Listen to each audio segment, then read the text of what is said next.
Here's a rewritten and polished version of your story with some structural improvements to enhance flow, readability, and emotional depth. The fluorescent glow of the Ella's Diner sign buzzed softly in the humid evening air, casting faint ripples of light across the rain-slicked pavement. Inside, the diner pulsed with its familiar rhythm, plates clinking, forks scraping ceramic, and the occasional ding of the kitchen bell. Marcus wiped down the counter, his eyes darting to the clock. It read 10:17 p.m. Another long stretch to go before his shift ended. At 26, Marcus was no stranger to the grind. The late shifts at Ella's had become routine, a steady counterbalance to his side hustle, designing custom sneakers and chasing dreams that always felt just out of reach. But tonight, the usual crowd carried a quieter, heavier energy. A few regulars nursed their coffee refills, their gazes distant, as though time didn't touch them here. "Table 4 is ready for pickup," called May, the head cook, her voice rising over the gentle hum of conversation. Marcus grabbed the steaming plate of waffles and eggs and wove through the narrow aisles. The front door jingled as it swung open, drawing Marcus's attention. A man entered. He looked to be in his mid-50s, his salt and pepper hair damp from the rain, and his face lined with an exhaustion that seemed to cling to him, heavy as the humid air outside. He maneuvered a wheelchair with practiced precision, his expression tight with concentration. For a brief moment, the diner stilled, heads turned, glances exchanged, then returned to the clatter of plates and muted conversations. Marcus approached, his practiced smile in place. "Good evening, sir. Would you like a table or a booth?" The man's voice was steady but weary. "A table, please." Marcus guided him to a spot near the window, where streetlights cast pale beams over the rain outside. "Take your time with the menu. Let me know when you're ready," Marcus said, setting down a laminated menu before stepping away. Still, his eyes drifted back to the man by the window. There was something in the way he stared at his hands, resting on the table as if they carried an invisible weight, that tugged at Marcus's attention. "Order up!" May's call from the kitchen jolted him back to the present. By the time Marcus returned to take the man's order, the tension in his brow had eased. "I'll have the grilled chicken sandwich," the man said, folding the menu. "And coffee. Black." "Coming right up," Marcus replied, jotting it down and heading to the kitchen. When Marcus brought over the plate and coffee, he placed them down with care. "Here you go. If you need anything else, just wave me over," he said with a warm smile. The man nodded, a faint flicker of appreciation crossing his face. As Marcus turned to leave, he paused, noticing the man fumbling with his fork. His hands, weathered and unsteady, struggled for a grip. For a moment, Marcus hesitated, torn between stepping in and giving the man his dignity. Finally, he made a quiet decision. "Excuse me, sir," Marcus said gently. "Would you like a little help with that?" The man froze, his fork hovering mid-air. His eyes searched Marcus's face for signs of pity, but found only sincerity. "I don't want to trouble you," the man replied cautiously. "It's no trouble at all," Marcus said, sliding into the seat across from him. He picked up the sandwich, cutting it into smaller, manageable pieces before setting it back on the plate. "There you go. Let me know if you need anything else." The man's expression softened. "Thank you. It's not every day someone goes out of their way like this." Marcus shrugged, trying to downplay it. Just part of the job, making sure people leave happy. The man gave a faint smile, his hands steady enough now to lift the sandwich. For a while they sat in silence, Marcus occasionally glancing toward the kitchen to ensure May wasn't giving him the side-eye for sitting down on the job. "You're not from around here, are you?" Marcus asked, finally breaking the quiet. Most of their customers were locals, and he'd never seen this man before. "No," the man said, shaking his head. "Just passing through. I had some meetings in town and decided to stay an extra day to clear my head." "Meetings, huh? Business?" Marcus leaned back, curious but careful not to pry. "Something like that," the man replied, his tone vague. He extended a hand. "Name's Ben, by the way." "Marcus," he replied, shaking Ben's hand. "Marcus," Ben repeated, as though testing the name. He studied Marcus for a moment before adding, "You've got good instincts. Most people would have just walked away." Marcus chuckled nervously. "I don't like seeing people struggle when I can help. Guess it's how I was raised." Ben's gaze lingered, a quiet contemplation in his eyes, but he said nothing more. As Marcus stood to leave, he sensed the weight of unspoken words between them. Back at the counter, Marcus couldn't shake the feeling that Ben wasn't just another passing customer. Something about him felt significant, though Marcus couldn't explain why. From the corner of his eye, Marcus noticed Ben watching him, as if he too felt the pull of something more. He moved between tables, refilling coffee cups and clearing plates. The man wasn't staring, just observing, like someone quietly taking mental notes. The diner was winding down for the night, but Marcus's mind was far from slowing. His eyes kept drifting toward Ben's table, catching glimpses of the man's pensive demeanor. It wasn't pity that Marcus felt. It was curiosity, laced with an unshakable sense of responsibility. When Marcus noticed Ben struggling to lift the coffee mug for another sip, he acted without hesitation. Approaching the table, he crouched slightly to meet Ben's eye level. "Would you like me to refill that for you? Or maybe bring a straw?" Marcus asked gently. Ben hesitated, then nodded. "A straw would be great, thank you." Marcus retrieved a straw and handed it over. Ben's lips curved into a small, grateful smile. "You're very observant, Marcus. That's not something you can teach." Marcus shrugged. "I guess I just try to pay attention.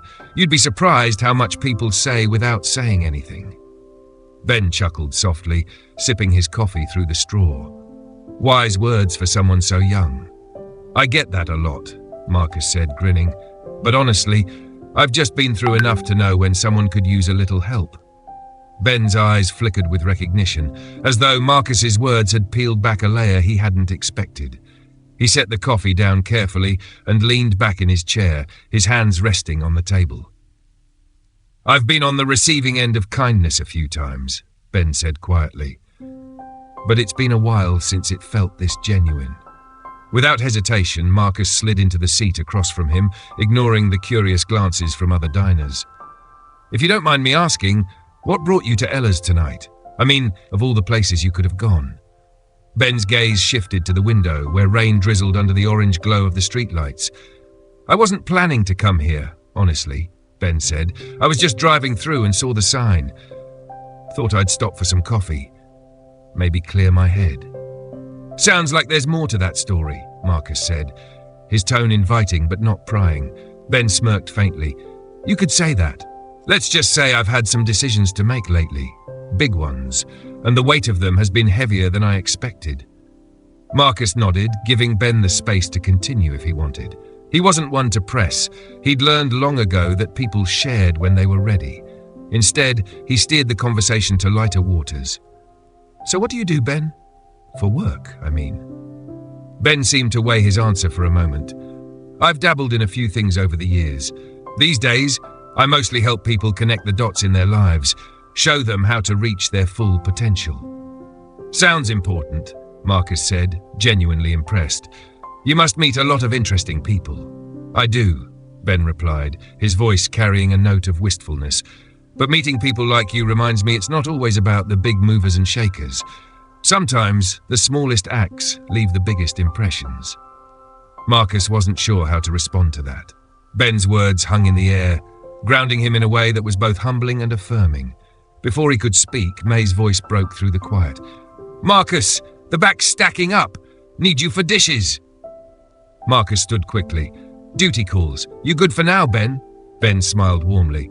"I am. Thanks again." As Marcus headed to the kitchen, he glanced back one last time. Ben was still seated, staring out the window with a thoughtful, unreadable expression. The diner had nearly emptied by the time Marcus returned from the kitchen, drying his hands on a towel. Ben's plate was clean, his coffee cup pushed slightly aside. The rain had slowed to a mist, and the soft glow of the streetlights made the diner feel like a tiny oasis in the quiet night. Grabbing the coffee pot, Marcus walked over. "Still good for a top-up? Or are you all coffeed out?" Ben looked up, a faint smile playing on his lips. "One more won't hurt." Marcus poured the coffee, the warm aroma momentarily filling the air between them. He was about to head back to the counter when Ben spoke again, his voice softer this time. "You ever feel like the universe throws people in your path for a reason?" Ben asked, almost as if thinking aloud. Marcus paused, his curiosity piqued. Ben leaned forward slightly, resting his elbows on the table, Because I didn't expect to end up here tonight. Didn't expect to meet someone like you." Marcus raised an eyebrow, pulling a chair over to sit across from him. "You're making me curious now, Ben. What's your story?" Ben chuckled, shaking his head slightly. "It's a long one. You sure you've got time?" Marcus gestured to the nearly empty diner. "Plenty." Ben took a deep breath, his gaze dropping to his hands. "I wasn't always in this chair, you know. 10 years ago, I was a different man, married, working as an art dealer in Los Angeles, traveling the world, living what I thought was the dream. What happened?" Marcus asked, his voice careful not to intrude. "A car accident," Ben said bluntly, though his tone lacked bitterness. "A driver ran a red light. I survived, but, well, you can see the rest." Marcus nodded, his chest tightening at the thought. "That's rough. I'm sorry, man." "Thanks," Ben replied, his faint smile genuine. "It was hard at first. Losing my mobility felt like losing everything. But what really hit me was realizing how much of myself I'd tied to what I could do, what I could achieve. When that was taken away, I didn't know who I was anymore." "That's heavy," Marcus said softly. "But you seem like you found your way." Ben's smile grew a little. "I did, eventually. It took years of therapy, both physical and emotional, to get here. But the thing that saved me was art. Not selling it, making it. I'd always loved painting," he continued, "but I buried it under the pressure of running my business. After the accident, I had nothing but time. So I picked up a brush again." Marcus leaned forward, intrigued. And it saved me," Ben said simply. "It gave me purpose again. Eventually, I started sharing my work, showing it at small galleries. People responded to it in ways I never expected. It made me realize I didn't have to be the guy I was before to make an impact." "That's incredible," Marcus said, genuinely moved. "You turned something so painful into something meaningful." Ben nodded, his expression growing serious. "But here's the thing, Marcus, I didn't do it alone. There were people along the way. Friends, strangers, even a random barista who showed me kindness when I needed it most. That's why I'm so big on paying it forward." Marcus felt a pang of humility. "Sounds like you've been through a lot, but it also sounds like you've made a real difference." Ben smiled, his eyes glinting with quiet determination. "Maybe, but the way I see it, there's always more to do, always someone else who could use a little kindness." The weight of Ben's words settled over the table, filling the space between them with unspoken understanding. Marcus felt a strange mix of admiration and anticipation, as though this conversation was leading somewhere bigger than either of them realized. The diner was nearly empty now, the hum of the coffee machine the only sound filling the quiet space. Marcus had returned to his usual duties, clearing tables and wiping down counters, but his mind kept drifting back to Ben. Something about the man's story felt unfinished, like there was more he wasn't saying. As Marcus refilled a napkin dispenser near Ben's table, the older man spoke again, his voice low and deliberate. "Marcus," Ben began, his tone carrying the weight of something unspoken, "you ever feel like you're meant to do something more? Like the life you're living is just the start of something bigger?" Marcus froze for a moment, then turned to face him. "Yeah, I've thought about that. A lot, actually." "Why?" Ben leaned back slightly, a thoughtful expression crossing his face. "Because I think you're one of those people who's meant for more. And sometimes all it takes is the right push to set everything in motion." His voice cut through the stillness. "Marcus," Ben said, his tone steady and deliberate. "Can I ask you something?" Marcus turned, intrigued. "Of course. Why do you do this?" Ben gestured vaguely around the diner. "Working here, helping people like me without hesitation. You strike me as someone who could be doing so much more." Marcus chuckled lightly, leaning against the edge of the booth. "It's not as noble as you think. I'm just trying to make ends meet. This job keeps the lights on while I figure out the rest." "The rest?" Ben asked, tilting his head. "Yeah," Marcus admitted. "I've got dreams like everyone else. I want to start my own sneaker business someday, custom design, something unique. But dreams don't pay the bills, so here I am." Ben studied him for a long moment, his expression unreadable. Finally, he leaned forward, resting his forearms on the table. "What if I told you I could help with that?" Ben said, his voice calm but carrying an unmistakable weight. Marcus blinked, caught off guard. "Help? How?" Ben smiled faintly, reaching into the messenger bag slung over the back of his wheelchair. He pulled out a thick folder and slid it across the table. "Take a look," Ben said. Marcus hesitated, then opened the folder. Inside were photos of vibrant community centres, detailed plans for art programmes and testimonials from people whose lives had been transformed.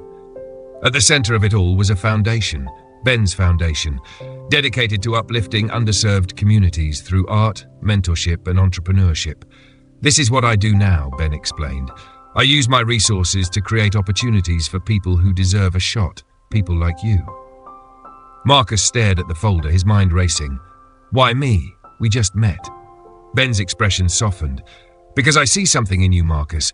The way you noticed me struggling, the way you helped without hesitation. That's rare, and it's exactly what I look for in the people I work with." Marcus shook his head, overwhelmed.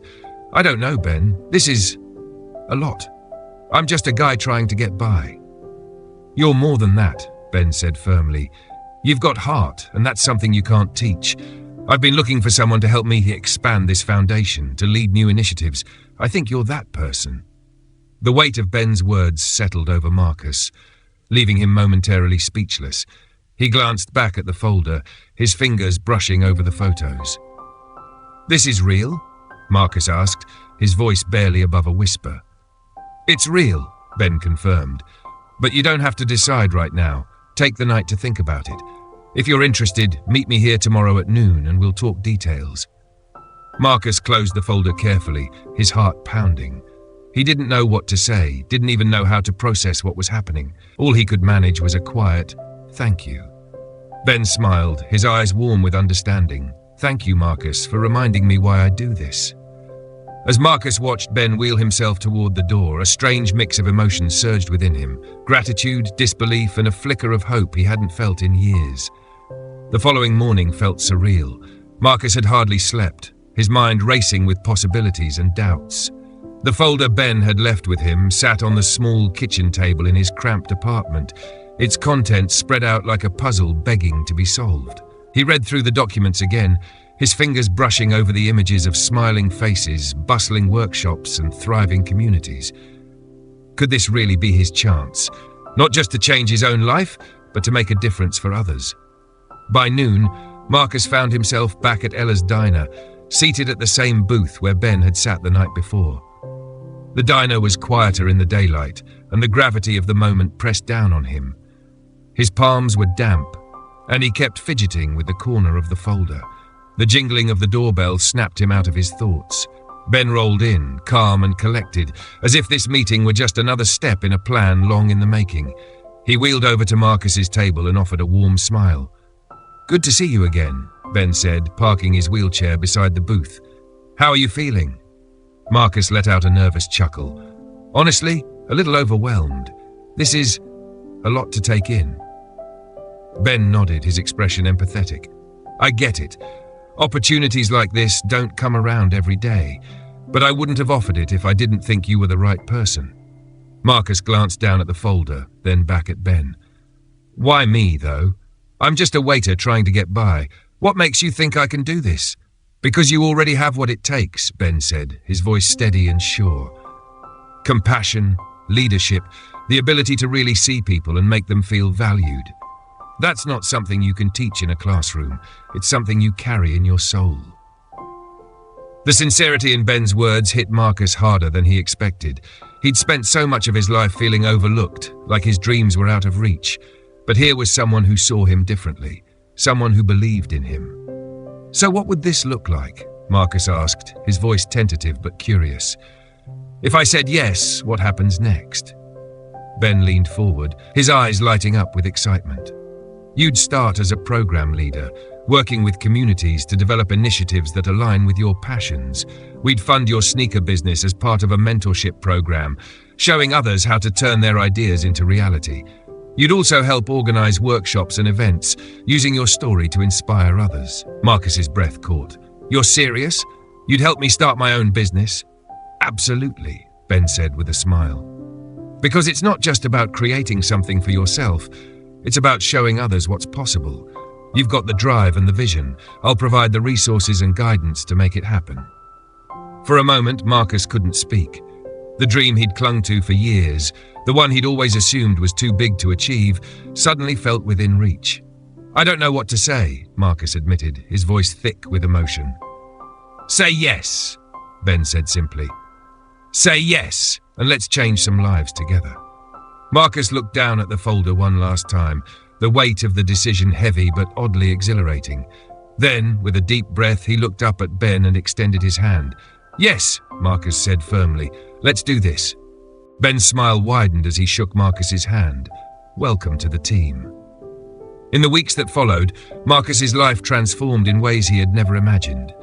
The diner became a chapter in his story, no longer the whole book. With Ben's guidance, Marcus launched his sneaker business and led community programs that empowered others to chase their dreams.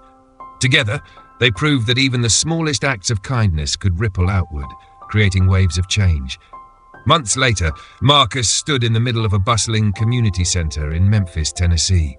The space was alive with laughter, conversation, and the unmistakable energy of hope. What was once an abandoned building on a neglected corner had been reborn into a vibrant hub of creativity and learning. Bright murals, painted by local kids under the guidance of volunteer artists, adorned the walls. Marcus watched as a group of teens huddled around a workshop table, customizing sneakers.